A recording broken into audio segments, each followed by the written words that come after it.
स्मशानातील सोनं. लोकशाहीर अण्णाभाऊ साठे. शेजारच्या गावात एक बलाढ्य सावकार मरण पावल्याची बातमी ऐकून भीमानं ताडकन उडी मारली.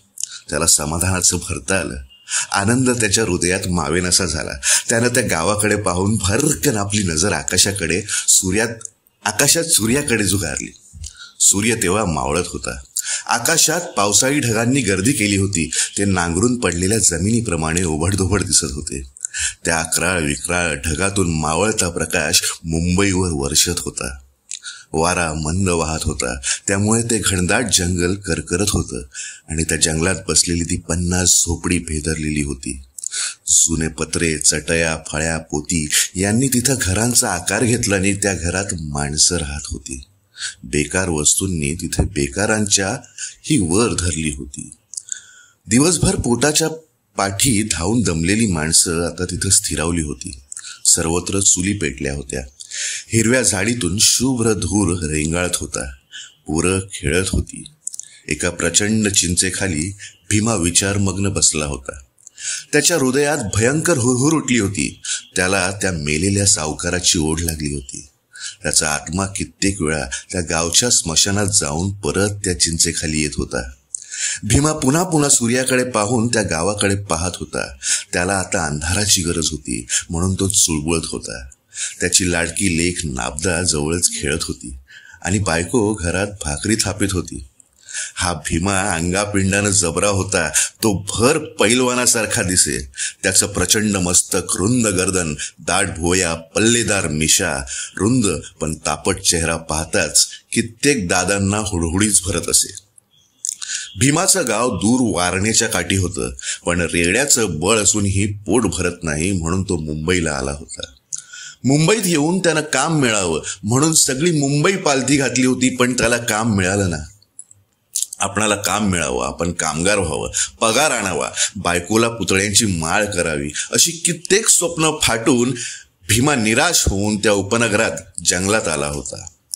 मुंबईत सर्व आहे, पण काम आणि निवारा या 2 गोष्टी नाहीत. त्यामुळे त्याला मुंबईचा राग आला होता आणि त्या उपनगराजवळ येताच शेजारच्या डोंगरात एका खाणीत त्याला कामही मिळालं होतं. त्या जंगलात काम आणि निवारा मिळताच भीमाला आनंद झाला होता. तो आपलं रेड्याचं बळ घेऊन त्या डोंगराला जणू टक्करच देत होता. त्यानं टिकाव घेताच डोंगर मागं सरकत होता. त्यानं सुटकी उचलताच काळे पाषाण तोंड पसरत होते.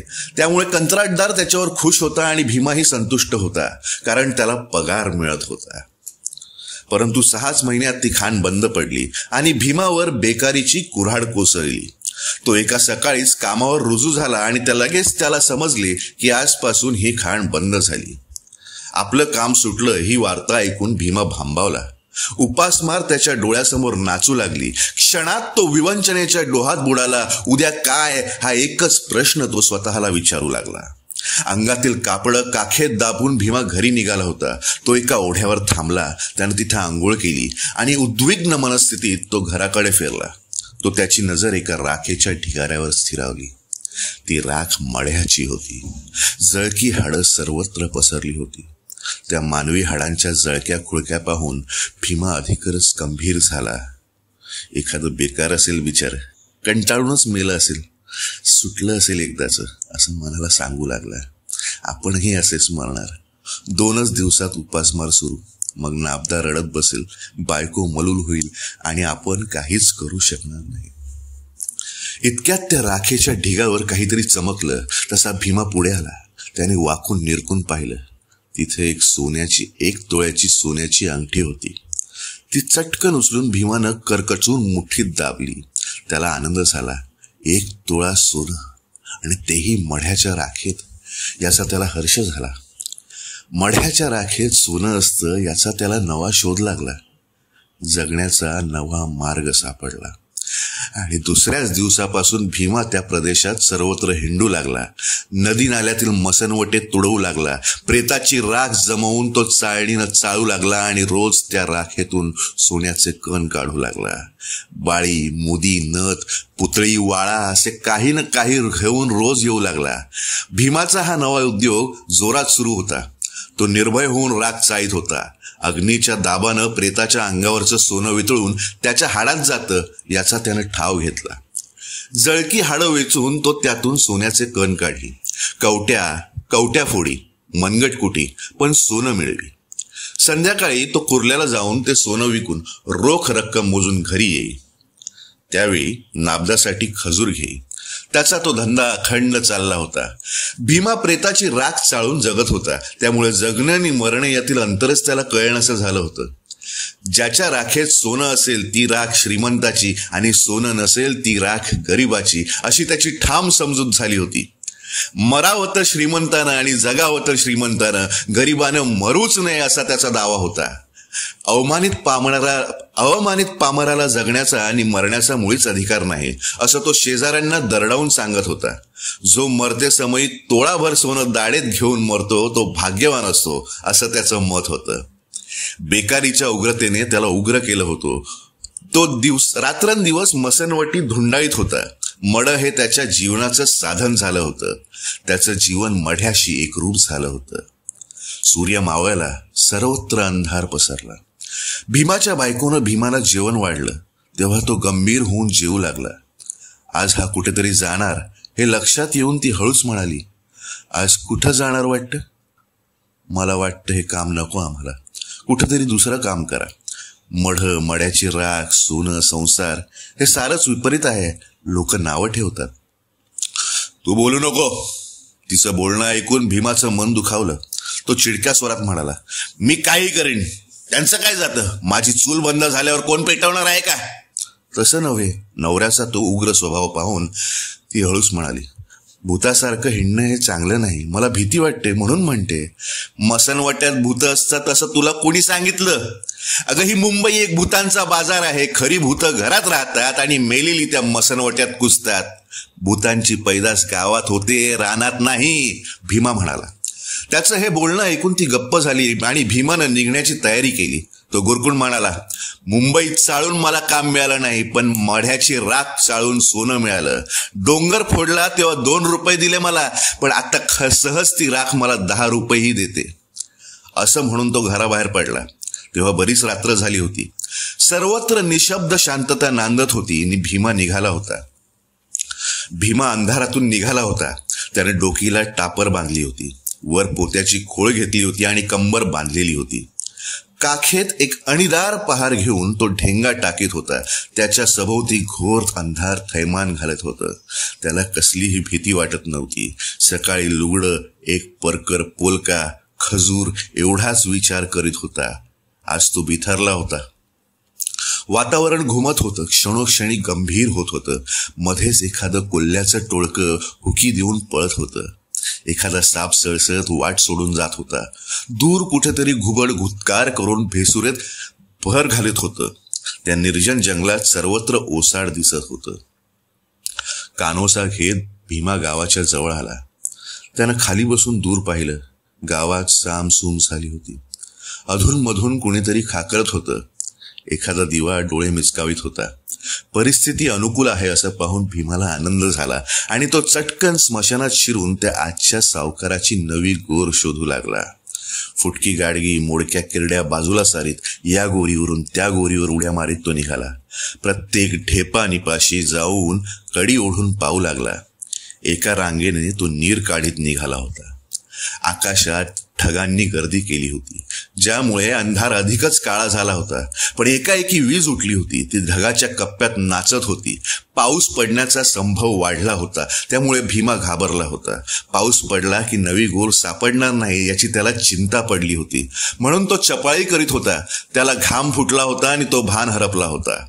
मध्यान रात्रीपर्यंत त्यानं सारं स्मशान चाललं. या टोकापासून त्या टोकाला तो जाऊन पोचला आणि भयचकित होऊन मटकन बसला. वर भरभरत होतं. मोडक्या किरडीच्या जुन्या झावळ्या फडफडत होत्या. जणू कोणीतरी दातच खात असावं तसं ऐकू येत होतं आणि त्यातून भयंकर गुरगुर उठत होती. कोणीतरी गुरगुरत होतं, मुसमुसत होतं आणि माती उकरत होती. त्याला नवल वाटलं. तो पुढे सरकला. तोच सर्व काही शांत झालं. आवाज येईनसा झाला. परंतु तोच कुणीतरी हातपाय झाडीत असल्याचा भास होऊन तो चमकला. खटकन जागीच थांबला. विद्युत गतीनं भीती त्याच्या देहातून सरकून मस्तकाकडे धावली. आयुष्यात आजच तो प्रथम भयभीत झाला. परंतु दुसऱ्या क्षणी त्यानं स्वतःला सावरलं. खरा प्रकार त्याच्या लक्षात आला आणि तो स्वतःच खजील झाला, कारण जवळ ती नवी गोर होती आणि 10-15 कोल्ही जमून तिला चौफेर उकरीत होती. त्यांना मेलेल्या माणसाचा वास लागला होता. गोरीवरचे दगड तसेच ठेवून दुरूनच त्यांनी घळी पाडायला आरंभ केला होता. आजूबाजूनं गोर उद्ध्वस्त करण्याचं काम ती करत होती, परंतु पुन्हा त्यांच्यात भयंकर स्पर्धा निर्माण झाली होती. प्रथम मढ्याजवळ कोण जाणार या ईर्षेने ती एकमेकांवर गुरगुरत होती. पुन्हा नाकानं वास घेत होती आणि प्रेताचा वास येताच ती सर्व शक्ती एकवटून माती उडीत होती. हा प्रकार लक्षात येताच भीमा चिडला. त्यानं प्रचंड झेप घेतली आणि तो झपकन त्या गोरीवरच जाऊन बसला. लगेच गोरीवरचे दगड उचलून त्याने त्या कोल्ह्यांच्या टोळीवर हल्ला चढवला. अचानक झालेल्या भडीमारानं कोल्ही चमकली आणि मुरून बसली. तसा भीमाला चेव आला. कोल्ह्या आधी आपणच गोर उकरायची असं ठरवून तो गोरीवरची माती काढू लागला आणि त्याच वेळी कोल्ह्यांनी भीमाला पाहिला. एक कोल्हा पिसाट होऊन भीमावर धावला. क्षणात भीमाचा लचका तोडून तो पुढे पळाला. अंगावरचं पोतं झटकून त्यानं हातातील पहार सरळ सरळ धरली. तो कोल्हा पुन्हा भीमावर धावला आणि त्याच्याची झुंज घ्यायला तयार झाला. कोल्हा पुढे येताच त्यानं दणका दिला. झपाट्याने कोल्हा गारद झाला. बाजूला पडून त्यानं पाय खोडून प्राण सोडला आणि रणधुमाळी सुरू झाली. पुन्हा भीमा गोर उकरू लागला आणि मग सर्व कोल्ही त्याच्यावर तुटून पडली. भयंकर युद्धाला आरंभ झाला. भीमानं निम्मी गोर उकरून मडे अर्धे उघडे केले होते, पण कोल्ह्यांच्या हल्ल्यापुढे तो भांबावून गेला आणि हातात पहार घेऊन त्यानेही प्रतिकाराला सुरुवात केली. चारी बाजूंनी कोल्ही त्याच्यावर धावत होती आणि जिकडून कोल्हे येईल तिकडे तो दणका मारित होता. कोल्हे तिरपडून पडत होते आणि अचानक लचका तोडून पळत होते. गावाच्या शेजारी ते अभूतपूर्व युद्ध पेटलं होतं. कुंतीपुत्र भीमाचं नाव धारण करणारा तो आधुनिक भीम कोल्ह्यांशी लढत होता. उद्याच्या अन्नासाठी, मड्यासाठी आपली सर्व शक्ती पणाला लावून लढत होता. पशु आणि मानव याचं मृतदेहासाठी दारुण रण पेटलं होतं. कितीतरी उशिराने कोल्ह्यांचा हल्ला थांबला. अंधारात दबा धरून ती सर्व कोल्ही विश्रांती घेऊ लागली आणि तो अवसर मिळताच भीमानं त्या गोरीतील ते प्रेत काढून मोकळं केलं. तोंडावरचा घाम पुसून टाकला आणि तो त्या गोरीत उतरला. तोच पुन्हा कोल्ही तुटून पडली आणि पुन्हा हाणामारीला सुरुवात झाली. परंतु भीमाच्या प्रचंड शक्तीपुढे अखेर कोल्ही पराभूत झाली. त्यांनी आपला पराजय कबूल केला आणि लगेच भीमानं त्या प्रेताच्या काखेत हात घालून जोरानं ते प्रेत उपसून वर काढलं. मग काठी ओढून प्रेताची पाहणी केली. दडदडीत ताटलेलं मढं त्याच्या पुढं त्या गोरीत उभं होतं. त्यानं चपळाई करून त्या प्रेताचा हात चाचपून पाहिला. एक अंगठी सापडली. कानात मोदी होती.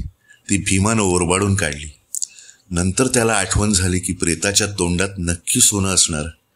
त्यानं त्याच्या तोंडात बोटं घातली, पण प्रेताची दातखिळी घट्ट बसली होती. क्षणात त्याने आपली प्रहार प्रेताच्या जबड्यात घालून त्याची बचाई उचकटली. एका बाजूनं ती पहार जबड्यात घालून दुसऱ्या बाजूनं त्यानं आपली बोटं त्या प्रेताच्या तोंडात घातली आणि त्याच वेळी दबा धरून बसलेल्या कोल्ह्यांनी कोल्हेकोई केली.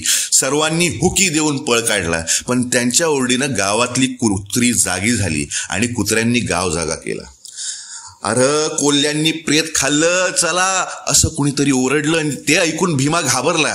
त्यानं प्रेताच्या तोंडातून एक अंगठी काढून खिशात टाकली आणि घाईनं पुन्हा डाव्या हाताची बोटं प्रेताच्या दाढेत टाळून सर्व कोपऱ्यात चाचपून पाहिले आणि बोटं काढून नंतर पहार काढण्याऐवजी प्रथम त्यानं पहारच काढली. घटकन त्याची 2 बोटं प्रेताच्या दातात अडकली. अडकीत त्यात सुपारी सापडावी तशी सापडली. भयंकर कळ त्याच्या अंगात वळवळली आणि त्याच वेळी गावाकडून कंदील घेऊन माणसं येत असलेली दिसली. तसा भीमा भयभीत झाला. त्यानं बोटं काढण्याची शिकस्त केली. त्याला प्रेताचा राग आला. त्याच्याकडे येणारी माणसं पाहून तो अधिकच चिडला. त्याने हातातील लोखंड प्रेताच्या टाळूवर जोराने मारले आणि त्या दणक्याने त्याची बोटं अधिकच अडकली. प्रेताचे दात बोटात रुतले. त्याच्या अंगात मुंग्या उठल्या. हेच खरं भूत, हे आपणाला पकडून नेणार. लोक येऊन प्रेतासाठी मला ठार करतील, नाही तर मार मारून पोलिसांच्या हवाली करतील असं वाटून भीमा अगतिक झाला. वैतागला, निर्भान झाला. सर्व शक्ती एकवटून तो प्रेतावर प्रहार करू लागला. भडव्या सोड मला, तो जोरानं ओरडला. गावकरी जवळ येत होते. भीमा अडकला होता. मग त्यानं विचार केला आणि नंतर प्रहार त्या प्रेताच्या जबड्यात घातली आणि मग हळूच बोटं ओढून काढली तेव्हा ती कातरली गेली होती. फक्त चांबडीला चिकटून लोंबत होती. ती तशीच मुठीत घेऊन त्यानं पळ काढला. भयंकर कळ अंगात घेऊन तो पळत होता. तो घरी आला तेव्हा त्याला भयंकर ताप भरला होता. त्याची ती स्थिती पाहून घरात रडारड सुरू झाली. त्याच दिवशी डॉक्टरनं भीमाची 2 बोटं कापून काढली आणि त्याच दिवशी खाणीचं काम पुन्हा सुरू झाल्याची बातमी आली. ती ऐकून हत्तीसारखा भीमा लहान मुलाप्रमाणे रडू लागला, कारण डोंगर फोडणारी ती 2 बोटं तो स्मशानातील सोन्यासाठी गमावून बसला होता. लोकशाहीर अण्णाभाऊ साठे.